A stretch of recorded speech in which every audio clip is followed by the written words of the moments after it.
Okay, well, now they work. Okay, thank you. He is so good in this film. It's such a young age.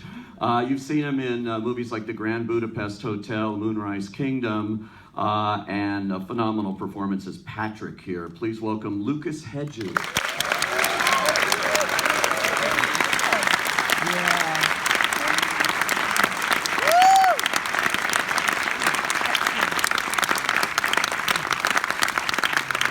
And of course, you know, she's a multiple Academy Award and SAG nominee, My Week with Marilyn, Brokeback Mountain, so many others. And wonderful is Randy here. Please welcome Michelle Williams.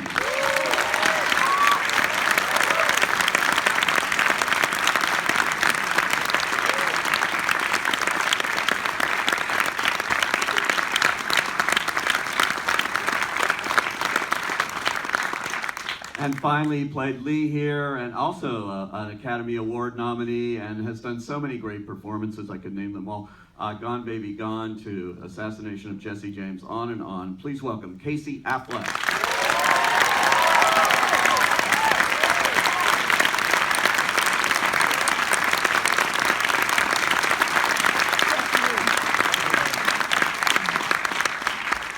All right, thanks for coming out so early. I know everybody was at the Governor's Awards last night, late night, and that was a fun event. And look at these guys got up early in the morning, lined up out here to see this movie, and really, you liked it, didn't you?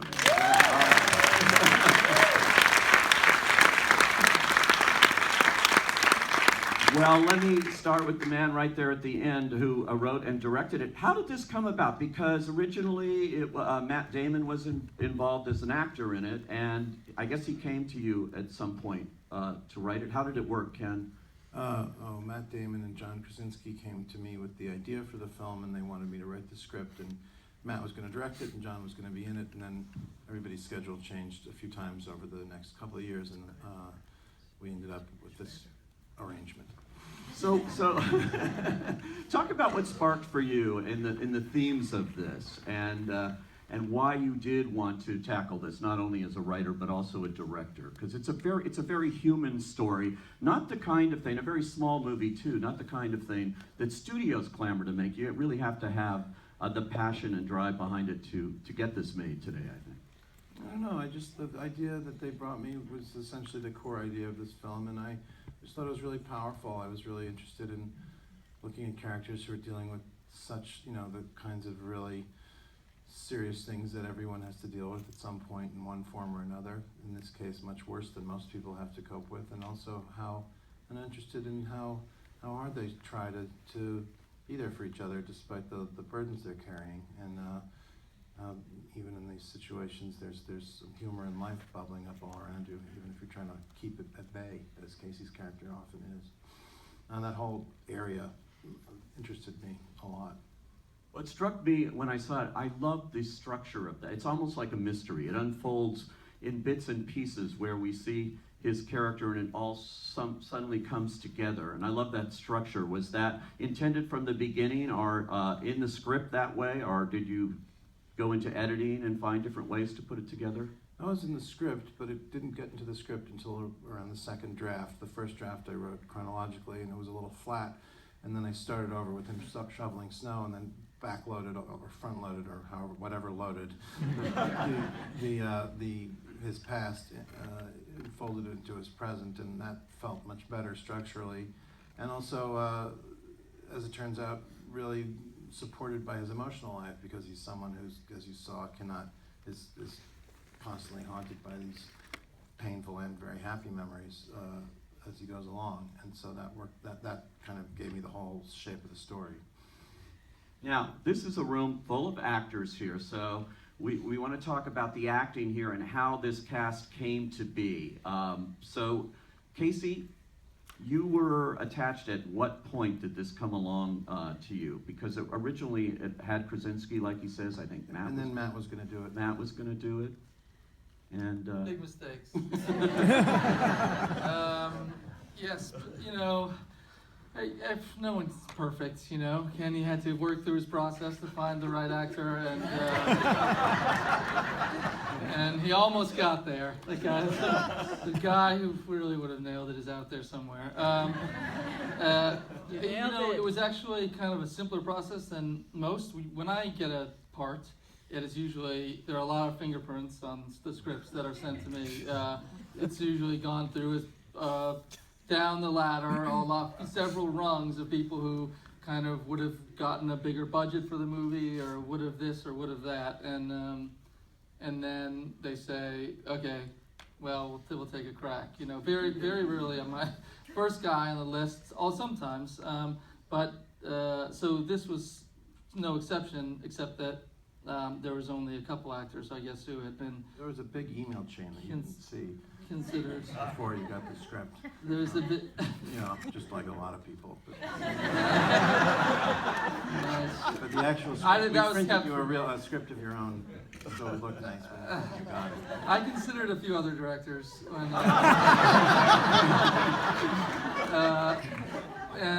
Basically, yes, Matt was going to do it. He would have been fantastic, or John Krasinski would have been. I'm sure they all would have been good. I sort of have a theory that I really believe is that almost anyone can be good in a movie. Anyone can be good in a movie, and it has to do with the context and how they're put in that context, and it's kind of all up to the director in some way. I mean, there's an actor who has to do something that plays an important part, but I think that I've seen people who have been, and myself included, very bad in movies, and then very good in movies, or good enough in movies. And what does that mean exactly? You know, they're the same person. So, in movies made by so many people that it really depends on.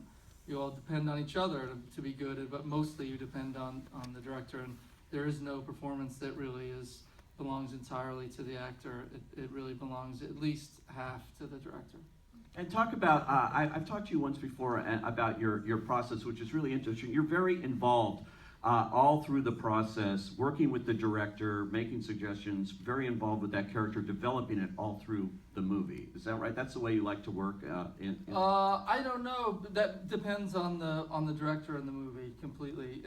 But when you get a piece of material like this that didn't change, I can't think of one thing that changed in the script, really, one line of dialogue or action from the minute that I got it until the end. There are things that were cut out of the movie, but there weren't things that really, it wasn't a sort of, everyone get together, hey, we'll workshop the script, we'll come up with something that works. It worked exceptionally well the first time I read it, and it was about trying to perform at the level of the script and of sort of Kenny had a very specific vision. He's also not a writer who writes something beautiful and then goes, I don't just go make a movie. He also is a really pure director and a lover of movies and had a vision for the movie too. And then he got all these people to do it. And so you have to sort of rise to the occasion.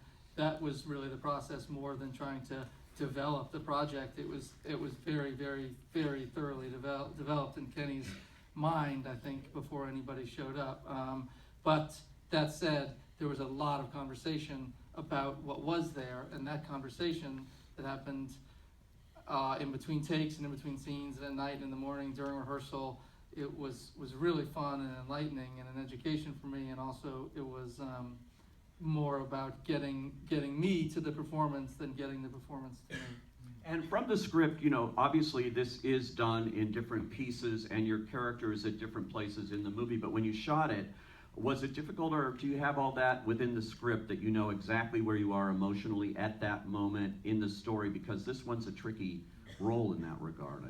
Yeah, I didn't know that. I don't know what these guys felt. That was really the topic of conversation quite a bit, was, you know, how much of that emotion is coming out, how is he handling these strong feelings that he has almost all the time, does it mean that he's going to lash out in an aggressive way and get into a fight? Does it mean that he's going to walk away from someone who he just can't bear to look at and be seen by and talk to, or, you know, and sort of politely excuse himself in that weird way that he does, or is he going to just sort of be argumentative and just sort of very practical, like with Lucas?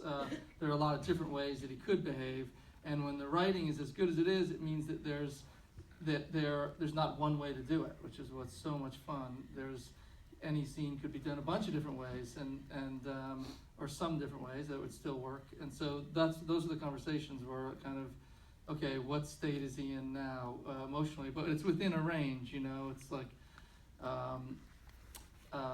you know, there's some extremes that wouldn't work. There's a sort of range that would work, and you want to find the right one. And sometimes you just do it a few different ways, and then later, you know, in the edit room, Kenny picks.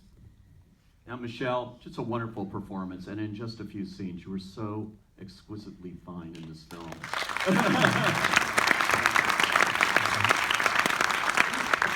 And I talked to you briefly last night at that event, and you just said, I just can't believe I'm actually here, and we're, you know, there's been since Sundance this tremendous reception to this film. And you said you sort of didn't expect it. It's a small film, and you said we were just making a film. You didn't really expect that it would be received this way.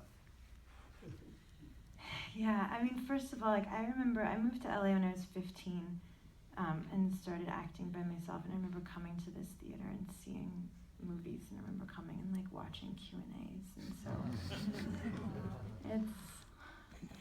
it's nice to be back.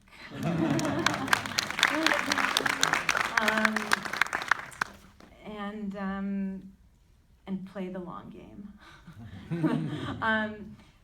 Yeah, you know, similarly to Casey, like for the last 3.5 years, I've done 2 small parts in 2 small films.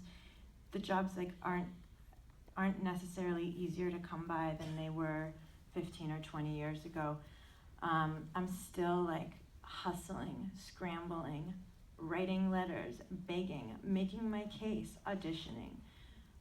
It's not easy. I've been doing a lot of theater as a result because it's hard to find good parts, I think especially for women. And so when this came along, I was like, well, of course. And people were like, but it's so small and the part's so small. I was like, but it's a whole part, it's a whole person. Like there's a whole person in these 3 or 4 scenes. I see her. So yes. But you certainly don't think, like I've made a lot of small movies that don't, you know, you don't wind up in, you know, nice screening rooms wearing like borrowed clothes that, you know, people are talking about. It just doesn't happen. They just sort of disappear. And so for this one to have found its way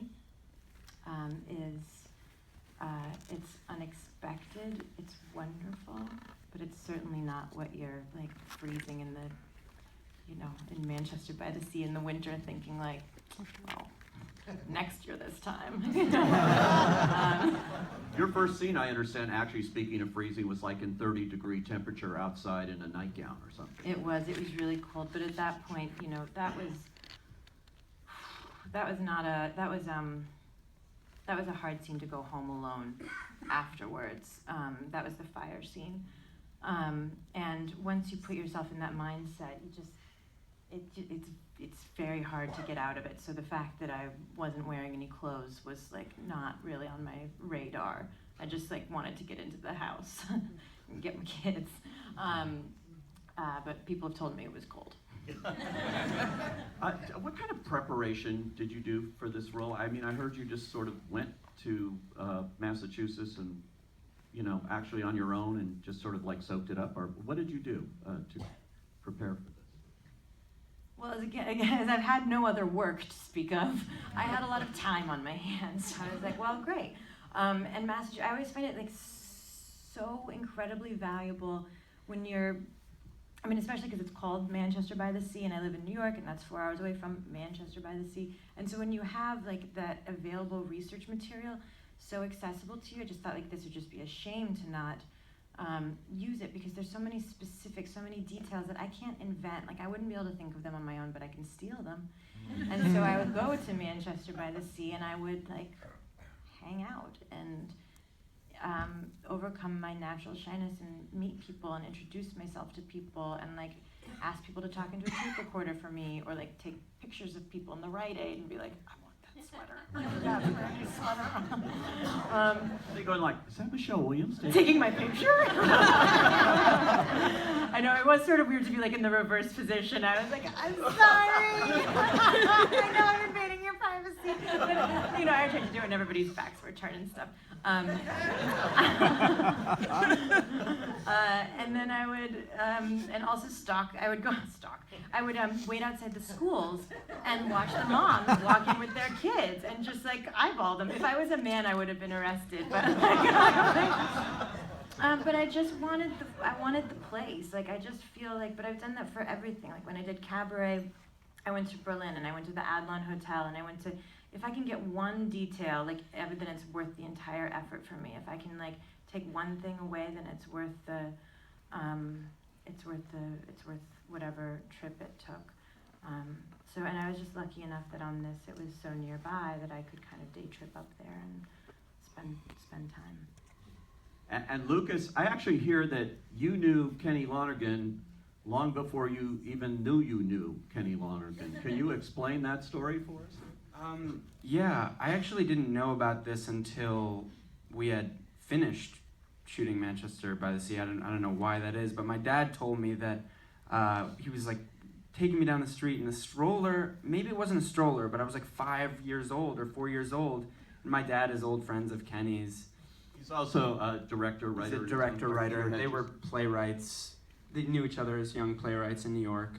And so I met you when I was like 5 or so years old. I don't know, do you remember that? No. I don't remember it either, so I guess it's not awkward. No, I don't remember. I now that you've told me the story, I remember that. I feel that I remember it. So, Okay, good. So it's pretty much amounts to the same thing. Yeah, I can't. But I knew you existed for most of your existence. Okay, that's nice. So that's something. For most of my existence? Yeah. I don't. Well, How my much? dad didn't like call me and say I have a boy. Like the first one on his list to call. But I did know about you and so I loved you already. Yes, but I did. My first memory of Kenny is walking in and auditioning for him. That's the. What was that like? How did you come about to audition for this movie? Well, like every young actor and every actor in this room, I'm sent aside and a breakdown to audition for a project, and I went in and I read with the casting director once, who's a friend of mine who cast me in Moonrise Kingdom. I read with him once before I got to see Kenny, and I came in and read with Kenny, and I came in with this really, the scene we were doing was, it was where I find out my dad's in the freezer, right? And we're walking down the street, we're looking for the car, and he's like, I'm like, why can't we bury him? And you're like, well, because the ground's too cold, and I came in with a very emotional interpretation of the scene. Like I was listening to really sad music in the waiting room, like really trying to I was in the headspace of like, if I cry right now, like game over, like I killed it. Which is the worst headspace to be in before an audition and never serves you or serves me. And I came in and like my voice was like so croaky because I was so tense, and I probably wasn't even listening to the person I was reading with. I was just like, how emotional can I be? And you sort of right off the bat were like, okay, he's sort of interesting, I guess. I mean, that's at least the story I was telling. It was way nicer than that. And but you were sort of like, that's not how I picture it being exactly. That's one way of doing it. But I'd like to explore it as a more playful, active scene, and that was a lot of the audition process. Was getting out of my head and getting out of my interpretation of what Patrick is, and out of the limitations of what my mind wants it to be, and into what it can be through play, and it giving over to the scene. And then I auditioned 5 times. And I was convinced I wasn't going to get it, because after the 5th time, I came up and the PA was like, Lucas and Kenny, you drive to the train together, and you sort of like, I got in the car and you sort of hung back, and you ended up getting in a different car with Casey, not because you were being... No, I know. No, I just wanted to clarify, we were up and we were doing prep already in Manchester, so Lucas had to come up for his final audition, which he did very gamely. and then we were all on the train back to New York together, which was a little awkward because they hadn't given him the part yet. Yeah, it was awkward because he chose to ride in a different car than me, and I was like, okay, I definitely didn't get it. And then when we were walking back we were taking the same train back to New York. We're walking back, he's like walking 10 yards in front of me, and I'm like, well, that sucks. But, you know, I guess that's how it goes.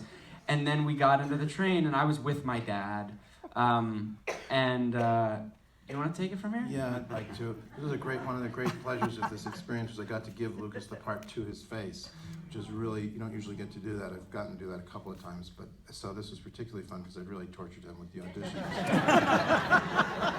So we were, I think, and I was really just trying to think because it's a huge part, and I hadn't worked with him before, so I wasn't sure, but then he clearly seemed like the right person, obviously, then paid off in spades, as you saw.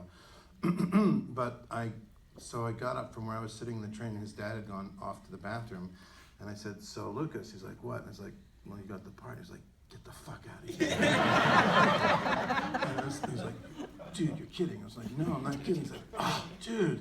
And then his father, at that moment, came walking down the aisle of the train, and he said, Dad. And Peter said, no. And tears started to shoot. It was just so sweet. It was so great to be able to do that because you don't often get that chance. And it was really nice. And it's also particularly beautiful if you think about it in the context of the fact that me, my dad, and you had met 13 years earlier. a never to be forgotten day in Washington Square. It was Brooklyn. Or Brooklyn. When I was cast, I just heard a rumor through some business associates.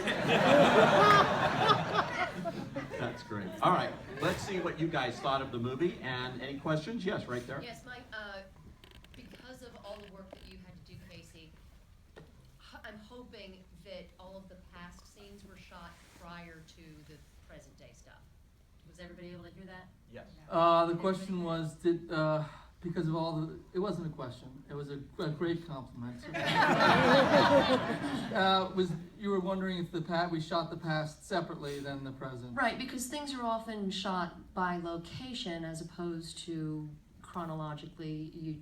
For convenience, you have to shoot by location. So I'm really hoping for your sake, for the work that you had to do, that you didn't have to base it on just the script, because you said nothing changed from the script, but that you had actually already shot all of the past stuff prior to We reaching. didn't get to do it that way. That is a sort of an expensive luxury that we couldn't afford. Right. We didn't, so we had to mix it all up. So sometimes we'd be shooting the flashbacks, and sometimes we'd be shooting the present, one day the next day. But I'd actually it is phenomenal because on Casey's part, particularly, and Michelle's as well, because there's no way to separate in the schedule just because of the locations, etc., and the budget and the timetable. So it was amazing to watch him become a completely different person on Tuesday from the one he'd been on Monday, and his body language and his way of talking and his way of behaving with that totally seamlessly as far as I could see, so much so that I didn't even notice or really appreciate it at the time. They're playing ping pong, and suddenly it's just like loose and fun and having fun playing ping pong. And then the next day, he gets to go back and be Lee in the present. And we had all sorts of plans about how we would differentiate the past from the present. And then we ultimately just ended up relying on some rumpled hair and performance and a different way of dressing. But the human being that he becomes in the past is completely different. It's one of the many extremely remarkable things about his performance. And Michelle as well, complete transformation that she worked very hard on and thought through. This is what's so great about actors. I mean, you can say, it's nice of you to say that about directors, but it's, you can have a lousy director and a lousy script and still get a good movie if you have good actors, and it doesn't work the other way around. If you don't have great actors, you don't have anything worth watching, the end.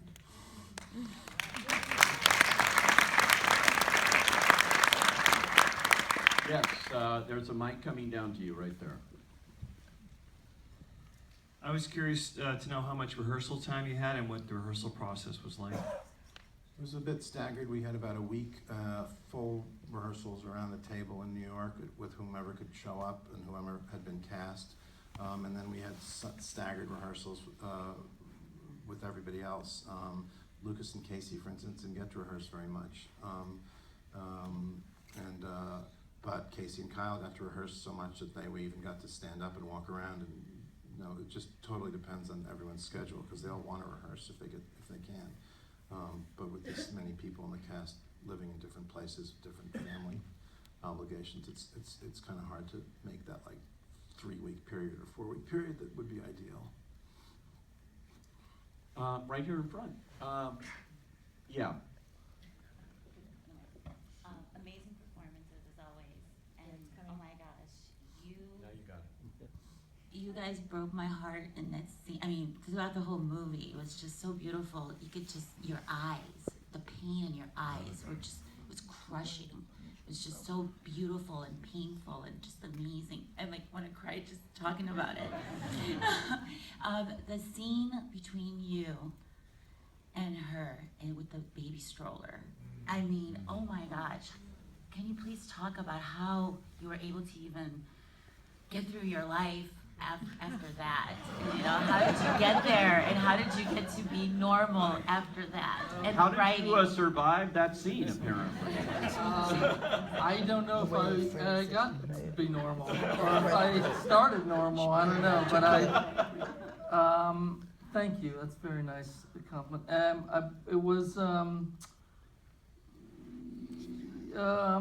one of the things that I'll just answer, and then I'll let Michelle talk about it, is that in the movie there were, if that was the one scene in the movie that was sort of emotionally demanding in some way, or hard, then it would have been much harder. But because there were so many scenes in there that were like that, it sort of broke down my defenses in some way, and I was able to, I just was a little bit easier to get to that, to do those kinds of scenes, because I was doing them with such frequency. And then, and so that was a scene that,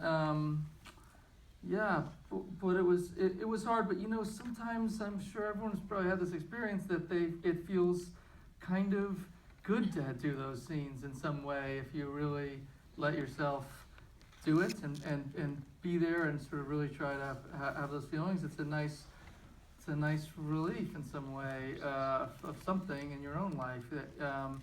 And if you're with someone like Michelle, it's very easy to believe everything that's happening, because you just look at her and you're just sucked into all the feelings that she's having, and it makes all the things that you're having feel more real.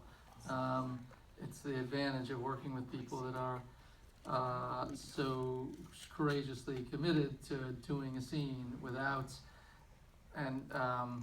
pretending, or without holding back, because it's scary to do that stuff.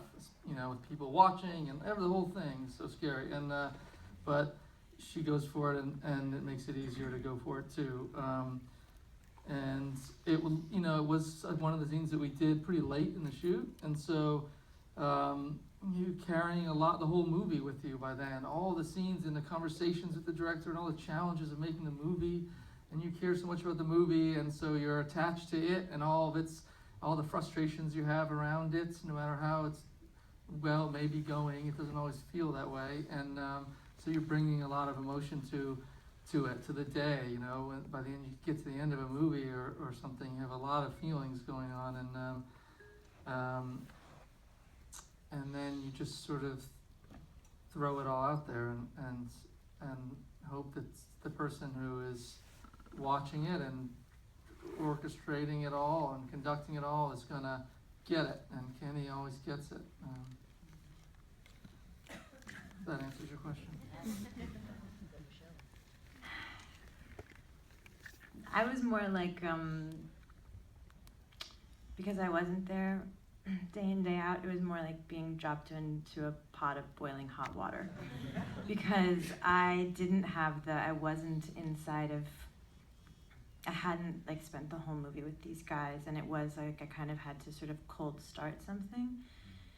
And so it had just been looming for me, this kind of auspicious day that I knew was in the future, and there it was, and it was getting ever closer. And as it got closer, like so did my like anxiety and my dread and my fear and my insecurity. Like everything is just like rising to the top. And I kind of like kept thinking like I just hope that day never comes. I like don't really want to wake up on that day, or maybe it'll like snow. And like, I don't know, a hailstorm, it'll be called off. Some part of you always is like, I hope I don't have to do that really hard thing. But then of course it's like the thing you're always waiting for, like, I hope I get that really hard thing. But like that balance of like, I want to do this, can I do this? And I remember everything about that day because there was so much anticipation around it, and I knew it was a beautiful scene. Like, I knew it's very rare that you get the chance to work with like these kind of words and this kind of material, and when you do, when you have it, it becomes more like, it becomes pleasurable. There's like a weird pleasure in it because you just have to find you can like trust the words, you can fall into the words. You don't have to think like, this is terrible, how am I ever gonna make this work? You just think like, how am I gonna raise myself up high enough so that I can catch this thing and then like fly with it? And so for me, like I just remember everything about that day. It was like going to the guillotine or something. Like I remember what I ate, I remember putting on my mascara, I remember getting carefully dressed, and I remember just like waiting, tick tock, tick tock, tick tock, tick tock, and like the knock on the door. I'm like, here we go. Which I imagine also is probably how Randy felt. Like, what happens if I run into him? Like, what am I gonna say to him if I see him? Like, what would that be like? What am I gonna do? So everything, often I find like that happens as an actor. You sort of like unconsciously create a scenario that like is gonna assist you in your work. You sort of unconsciously make a situation in your life or in your psyche that's actually gonna help you on the day when you need it. You sort of build up like a little bit of support in your life for your work. So that was that scene for me. And then, you know, just locking eyes with like all that pain and trying to be there for it.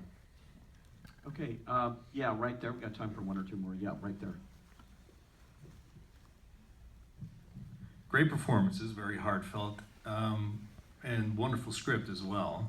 The soundtrack was also terrific, in addition to Lucas's melodic garage band, there was a lot of symphony, Handel, and what have you. So is that a part, Kenneth, of your writing process? Additionally, as a director, do you offer resources, music or thematically and tonally, for your actors, books or video, anything to go above and beyond the script? No, it never occurred to me, but it's kind of a good idea. But on the other hand, people have such different associations with music. You never really know what's going to appeal to someone and what isn't. And I put the music in after the movie's over. Well, I do this, I do that. I've done 3 movies, so I don't really know what I do. But in this movie, the music came in late in the process. I didn't have a musical conception for the movie, and I started out with pieces I liked, and then ended up with pieces that seemed to fit the picture and elevate it in some way, or give it somewhat of a different perspective or another layer to it. But I occasionally will I really do like classical music, and not everybody does. So people are like, "Oh, what should I listen to?" So I'll be like, I list like several things that they then don't listen to. But I like lots of different kinds of music actually, and it's really fun playing around with the music after you have the more important elements like the performances locked up. All right, I've already gone over time, but I just want to say this movie is finally opening, so this is exciting. Next Friday. It's been a long journey since Sundance, and I think it has a long journey to go too. So congratulations to all of you.